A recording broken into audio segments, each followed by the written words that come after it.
Hello everybody, welcome to What Culture Gaming. I'm Scott and I'm joined by Peter. Hi. As we've been told and we found out, and so will you have probably, that there's going to be a Call of Duty shared movie universe. Yeah, what? I didn't even know they were making any movies, but it's the shared universe. Yeah, so I think they've been rumored for a while. I mean, it's Call of Duty, it's like the biggest franchise on the planet.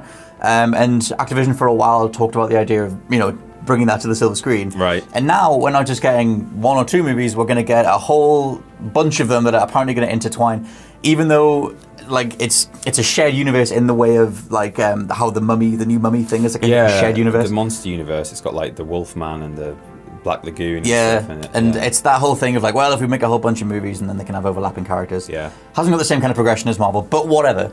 The point is, they're going to be doing like a Modern Warfare strand and a Black Ops strand. Right. And, that's their theory anyway. They've said they've plotted out many years and they're going to be putting together a whole bunch of films that will feature different stories. Something that feels like Black Ops. Is everyone going to be called Captain Price? I would hope so, but I also assume not. Yeah.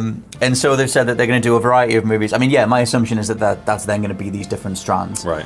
Which I think is the most interesting way that they can go. Because, based on how much have you played, like mostly the multiplayer? I played mostly multiplayer. I played Call of Duty 1's campaign over and over again because... The very first one? Sorry, Call of Duty 2, sorry, I was thinking. Okay. Yeah. I really enjoyed that so much. I've never played the first three. I came in on Modern Warfare. Oh, really? I was a Medal of Honor kid. That was all of my thing. Oh, yeah, I mean, I love Medal of Honor too, but I think that's why I also liked Call of Duty 2, because that was World War II. So, yeah, I like my World War II stuff. Because, yeah, I mean, one of the whole things was, because the immediate reaction is like, well, how the hell can they make a Call of Duty movie when it's easy to pigeonhole Call of Duty as this, like, generic... the most generic of generic things. Yeah, like where's the depth, where's the narrative? Yeah. But if you've played those stories, like a lot of people know that there's a whole bunch of really awesome set pieces and characters in the Modern Warfare, especially in the Modern Warfare trilogy. Yeah. And something like Black Ops, like I love, there's a really big twist in Black Ops, which like inverts the whole narrative. And I love that. On cinema, on screen, that'll work. I'm not going to give it away. Right. Because if you've played Black Ops, you'll know. But yeah, there's a really cool twist in there. There's some really cool set pieces in like the Modern Warfare games. Yeah. Like the way like you tend to like play the save the day moment at the end of those stories. Yeah. Which would be interesting to see how they adapt stuff like that. But there's a lot more depth to Call of Duty's characters and the set pieces than people would otherwise ascribe to that franchise because it's so easily hated. Yeah, everyone just, as soon as you say Call of Duty, everyone's thinking about people screaming at each other over headsets. And that's like, you can't get past that. But really, they do actually have some really great single-player stories. They're a bit short, quite a lot of them, but still... And obviously, like, over time, like, Call of Duty kind of became its own, like, Infinite Warfare. I mean, I actually really liked Infinite Warfare, but, like... but even that, I mean, if they went down, and the whole Advanced Warfare, Infinite Warfare route, and had, like, Ethan, the talking robot, he'd totally be like, what's his chops from Rogue One? Oh, K2. Yes. Like, they could totally play off that. Ethan's kind of like that. And you've kind of got, like... It is like a shared universe of all these different like approaches to combat, and I don't know, something like Infinite Warfare's story would work so much better on screen. Like it's actually kind of innovative, like the idea of like what would warfare look like if it was just taken into the stars without crazy spaceships and lasers. Right. It's kind of like the first like I don't know that like, according to Activision they apparently researched all that stuff when they went into Infinite Warfare. I liked Infinite Warfare. Yeah, it's true. It's an interesting like we've seen all these like big, like in space with massive ships and like your Star Wars and whatever else, Guardians of the Galaxy. And then there's also, we've had stuff that's down on Earth and grounded, but with high tech stuff, like that Tom Cruise film. Edge of Tomorrow? Edge of Tomorrow, that's the one. But there's not been a lot of exploration in that kind of middle ground where like, there's warfare and there's kind of we can get up to space and then do some stuff up there. But we tend to always go way too far with it. Yeah, and all of a sudden we're totally established and whatever. Whereas something like Infinite, I mean the thing is we're talking about the one strand of warfare that they've not even mentioned. Right. But that whole idea of that game was that like humanity's still finding its footing and getting used to that stuff, and I really like that. That's unexplored ground, like reasonably unexplored. Yeah. One of the ones they sort of they've only really mentioned Modern Warfare and Black Ops. Which does bring into account the characters like Ghost or Captain Price. Right. I mean, feel free to try and cast Captain Price right now. I'm thinking Jason Statham. Okay. You need like a cool kind of Cockney dude. Yeah. So yeah, I'm thinking Jason Statham, or that guy that was a total douche in Rambo. The guy that in the new Rambo. Oh God. He's a guy. He had a beard. He was a dick. He was a dick. Him. You need him. You also need a character to be Ghost, and Right. which I don't want a reveal. I want Ghost to be a masked guy. No, it's one of those things. He's just always there, and you don't know who he is until way later. He can have like an interstellar Matt Damon moment or something. Right.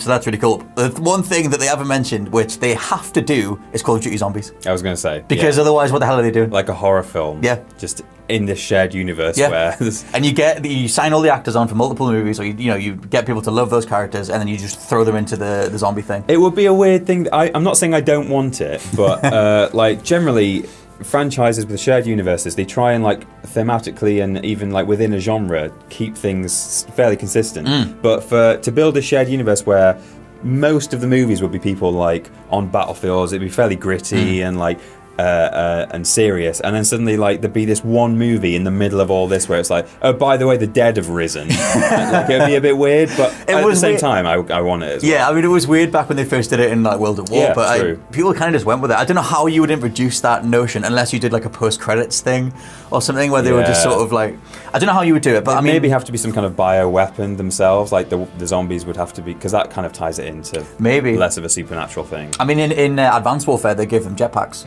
which is always fun. I'm game for that. Just do something different. I mean, whatever. But one of the things that I think they need to stay away from is like, I didn't see this, but Michael Bay's most recent movie, 13 Hours. It was based on a true story, but it was the most kind of direct, like, the most by the numbers, like generic hoorah kind of Americans going on with their day. And there is a place for that stuff. Like, it's obviously a very empathetical story. It's easy to just watch. Whatever. It's kind of like fast food military story. Right. That I think is the stuff that it'll be very easy to fall into that stuff. That's definitely the direction that the new 24 series went with, 24 Legacy. Right. It was very much just like, here are the good guys, here are the bad guys. Done. Right. And Call of Duty definitely deals in those, archetypes. Yeah. But I think that they always fueled it with good characters and good set pieces. Yeah, for sure. And I was just thinking, like, what the hell makes Call of Duty outside of the gameplay? And I was like, well, I don't know how they would translate a whole bunch of stuff other than the set pieces. But maybe, like, I don't know if they would do, like, a kill streak thing somehow, have someone mention it or something. Right. Have angry 12-year-olds. Some kind of perks thing where they're constantly just calling in crates and helicopters. Teabagging. Teabagging. All day long. That could be good. I'm not actually, those aren't necessarily the ones. I'm serious about maybe kill streaks. And I thought the breach sequences, where, like, I don't know if you did them if you didn't do the campaign, but in Modern Warfare 1 and, well, in all the Call of Duties, there's a bunch of sequences where, like, you get ready, you're prepped at a doorway like that, right? And you bust in, and it goes super slow mo, and you just like pop heads in slow motion. Yeah, that could be cool. That'd be super sweet. Sweet if they did that. Just little things that make Call of Duty what it is, and get away from the notion of what Call of Duty is, which is what I think a lot more people are going to have that vision of Call of Duty rather than the reality of Call of Duty. So you don't want the enemy soldiers to be going like, "F you."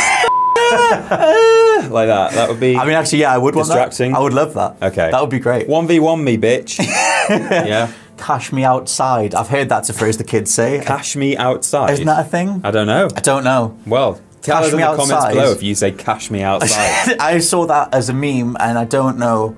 I've got a mortgage. I'm too old. Essentially, coming soon, shared universe, and episode 1 is going to be called Call of Duty Cash Me Outside. I would love that. I did also write down Kevin Spacey. He's in Advanced Warfare. Yeah, so he was at Jon Snow, right? So is Jon Snow, and like that's the thing, because a lot of the advertising around Call of Duty always has like big A-list celebrities in. There's a lot of people that are game to get involved with Call of Duty. And considering that the direction of the franchise kind of went in was like, let's just get all these people in. Like Conor McGregor and Lewis Hamilton were in Infinite Warfare. So if they play on those ties and just go down that route and bring in a whole bunch of people, they could weirdly make Call of Duty a kind of semi-self-aware extravaganza of like, And it would give them the kind of exposure and the star value that it might need, because at the moment I suspect there's going to be a large chunk of what would normally be the target audience for like a military film that aren't going to be interested because they think it's going to be just Call of Duty as they know it, as seen on the news and things like that. There's also the weird thing where a lot of people only play the multiplayer. Like a lot of people just grab a new Call of Duty and just immediately go to multiplayer and don't even care about the characters. Yeah. So it'd be interesting to see what they do. I mean, a character like Soap is just someone who was pretty much a blank slate. Right. And obviously they had that incredible nuke scene from Modern Warfare 2, I think? Oh, yeah. Or 1. It's a blur remembering those games because they're all the late 2000s. They're all the same game, that's why. That's the thing. Okay. But there is that awesome nuke scene though where, but that scene kind of only works because it's in game. Because you play it out, you think you're going to make it out and then you don't. Yeah, true. Point being, there are some good material, there's some good examples to draw from. Yeah. So yeah, I'm actually quite excited Sounds interesting. We've been burnt in every other instance of a video game movie. Yeah, we have. Literally every single one. So it'll probably be absolute toss. But, you know, whatever. Call of Duty, innit? I mean, pixels. I mean, I was thinking like Assassin's Creed, or all the ones that they actually they have a good body of stuff, and then they just mess it up anyway. Rather than start with shit and then rather than just mold shit. Oh, anyway, so shared universe on the way. I guess if you watch this space, stick with What Culture. We'll bring you any news as and when it happens. Yeah, I'm thinking that I might do a rundown, or maybe, I mean, you guys can start, you know, fantasy casting people in the comments and stuff, because that's going to be very interesting to see who they nail down for each of these roles. So we might do follow-up videos on that, maybe even specific videos on how they should do something like a Black Ops movie. Because again, that Reznov twist is cool. So, yes, shared universe, and we will bring you all the details very, very soon. I've been Scott from WhatCulture.com. I've been Peter from WhatCulture.com. I will see you soon.